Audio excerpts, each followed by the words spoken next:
એક જગ્યાએ અમારો પ્રોગ્રામ હતો, એટલે હું વચ્ચે વચ્ચે એમાં હું તો એક મહાત્માજી મને બોલાવેલા કે માયા ભાઈ कुंभ के मेले में जाना है, भंडारा करना है तो एक डायरा करना है। कारण के हमारे આપણે કલાકાર પ્રોગ્રામ હોય એટલે પૈસા બહુ થાય, વિડીયો જોઈ ગયેલા, बहुत रुपया आते हैं, भंडारा हो जाएगा वाह कुंभ में। तो प्रोग्राम हम चालू કર્યો તો વચ્ચે વચ્ચે કોકના 1000 આવે, કોકનો તેલનો ડબ્બો આવે, કોકની ખાંડની બોરી આવે, એટલે બોલતા બોલતા કે એક તેલનો ડબ્બો ના થા ભાઈ નો।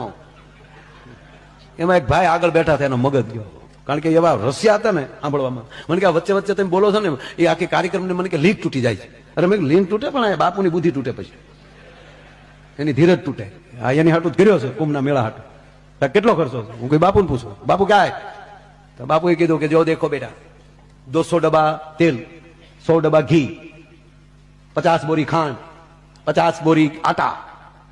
बोले कीधु जेटलू थाय लखी लो, विषમાં फाड़ो नहीं, ऑल इन वन ही दाता थी गयो। ता तो बापू ની જટા છૂટી ગયો। बापू क्या बात है, करण का अवतार हो गया।